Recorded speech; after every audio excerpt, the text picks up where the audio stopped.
ऐसे तो केरला का लिटरेसी रेट इंडिया में सबसे ज्यादा है अगर आप सारे स्टेट्स में देखा जाए तो। केरला के अंदर लोग कहते हैं कम्युनल हार्मनी है, केरला के अंदर लोग कहते हैं कि इक्वालिटी है, केरला के अंदर लोग कहते हैं कि हम बीजेपी को नहीं आने देंगे वरना हमारे स्टेट के अंदर की जो प्रशासन है वो चीजें बिगड़ जाएंगी। केरला के अंदर लोग कहते हैं कि यहाँ पे सबरीमाला है तो साथ में मस्जिद भी है।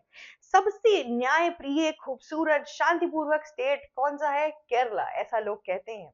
पर क्या इस लिटरेसी रेट का सही इस्तेमाल किया जा रहा है? क्या कुछ सालों में आपको ऐसा नहीं लगता कि केरला के अंदर इस्लामिक जो टेरिटरी है वो बढ़ती जा रही है? इसमें कोई दिक्कत नहीं है, पर अगर आप देखेंगे केरला के अंदर का फोर्स कन्वर्जन रेट बढ़ चुका है बीते कुछ सालों में। जी हाँ, अगर आप क्रिश्चियनिटी में कन्वर्जन देखेंगे, साथ ही साथ आप मुस्लिमों में कन्वर्जन देखेंगे, तो धीरे धीरे आंकड़ा बढ़ता जा रहा है वहां पर। और इस टाइम पर आंकड़ा बढ़ना तो अपनी एक प्रॉब्लम है, पर उसके अलावा जो प्रॉब्लम्स है उस पर बात करते हैं।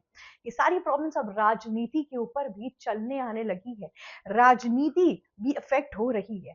जी हाँ, केरला में एक जगह है नॉर्थ केरला के साइड में जहां पे कसरा गांव करके एक जगह है, कट।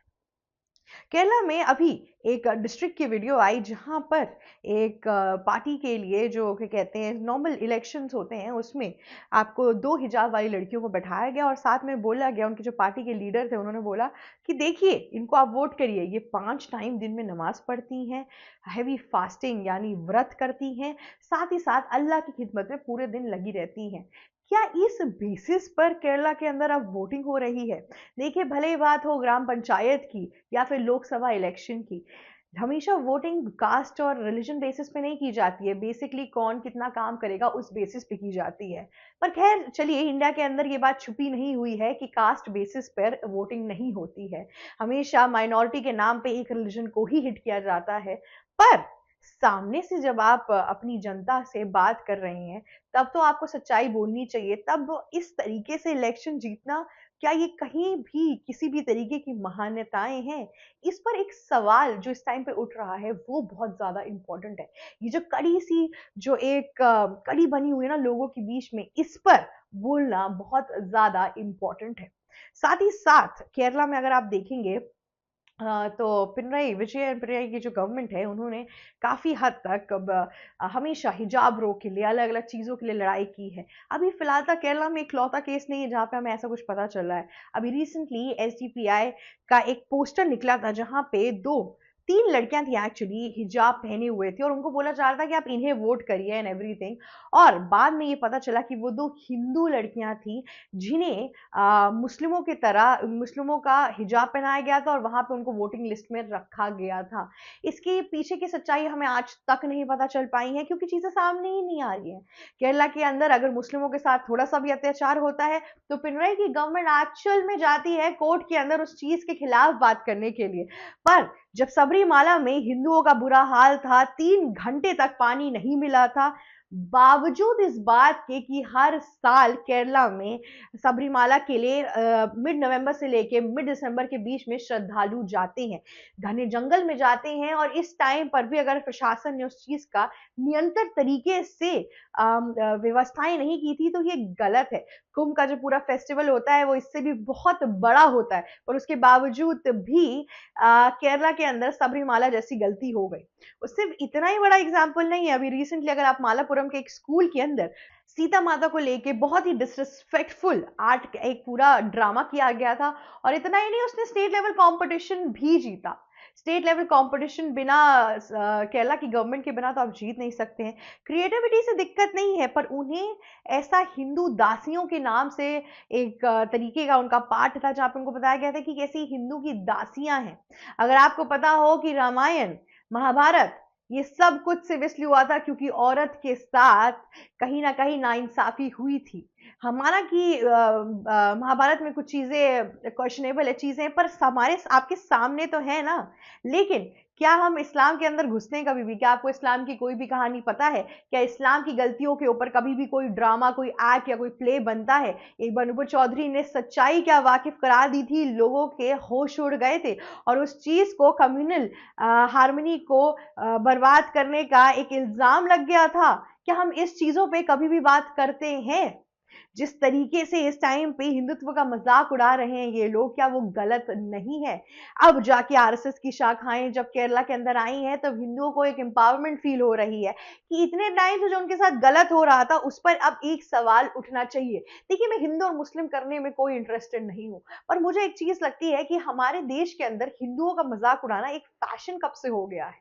जिसे देखो, वो चाहे बड़ा सा बड़ा पॉलिटिशियन हो, एक्टर हो, रेवंत रेड्डी जैसा पॉलिटिशियन, रणवीर सिंह, दीपिका पादुकोण जैसे एक्ट्रेसेस, एक्टर, और या तो फिर एक छोटा स्कूल का प्ले हो, हर जगहों पे सिर्फ हिंदुओं की जो कहानियां हैं, वैदिक कल्चर, उस पे ही क्यों सवाल उठ रहे हैं? ये चीज इक्वल होनी चाहिए कि नहीं होनी चाहिए? जीसस के साथ भी बुरा हुआ, क्या कभी किसी ने ये सवाल पूछा अलग अलग चीजों में कि बाइबल के इस वर्सेस में ऐसा क्यों है, अलग अलग जगहों पे ऐसा क्यों है? नहीं। कि ऐसा कोई भी चीज, किसी भी चीज ने कोई स्टेट लेवल कंपटीशन जीता है? नहीं। हमेशा सिर्फ और सिर्फ इन्हीं हिंदुओं के कल्चर, हिंदुओं की रीतियों के बारे में बात होती है, जिस पर एक मोहर लगनी चाहिए। देखिए, आप हमारी आउटकमिंग्स या फिर जिस तरीके की हमारी गलतियां उसको अगर आप सामने लाएंगे तो हमें एक्सेप्टेड है, पर जिस तरीके से लोग सिर्फ गलत साइड दिखाते हैं वो गलत है, भड़काने की कोशिश करते हैं वो गलत है, अपनी आक्रोश और अपना आइडियोलॉजी दिखाते हैं वो गलत है। जिस चीज पे केरला की गवर्नमेंट को एक्ट करना चाहिए, पर केरला की गवर्नमेंट ऐसा कुछ भी करते हुए अभी तक दिख नहीं रही है। केरला में जहाँ पे लिटरेसी रेट इतना ज्यादा है, वहां पे तो कौन कितने पल का नमाज पढ़ता है उससे लोगों को डिसाइड किया जा रहा है। तो बाकी की तो आप बात ही छोड़ दीजिए। हालांकि लिटरेसी रेट मतलब ये नहीं होता है कि एक स्टेट जहाँ पे बहुत लोगों ने पढ़ाई लिखाई की हो, ऐसा कुछ नहीं। अगर आपको एक साइन करने भी आता है तो भी आप लिटरेट माने जाते हैं। तो इस चीज के ऊपर ये सवाल उठते हैं इस टाइम पर। अब देखते हैं कि पिनराई की जो गवर्नमेंट है वो इस चीज पे क्या प्रावधान लेकर आती है, किस तरीके से एक्ट करती है, और क्या अभी भी वो लोग इलेक्शन में बैठेंगे या फिर नहीं बैठेंगे? ये भी एक बहुत ही महत्वपूर्ण सवाल उठता है। और इन सब चीजों के बाद से अगर फिर भी केरला की गवर्नमेंट इन सब चीजों को बचाव की तरफ इस्तेमाल करती रहेगी और इसके खिलाफ कुछ भी सवाल नहीं उठाएगी, तो वो चीजें गलत हैं और इसके ऊपर इस टाइम पे एक प्रावधान आना ही चाहिए। और अगर नहीं तो सेंटर को इसके खिलाफ थोड़ी तो आवाज उठानी चाहिए, क्योंकि केरला का बकायदा तीसरा चौथा इसी साल में ऐसे एक्ट्स आ चुके हैं जहां पे हिंदू कल्चर पे बहुत ही भद्दे कमेंट्स किए जा रहे हैं, जिस पर कुछ ना कुछ आपको सामने से उठ के जवाब देना ही पड़ेगा।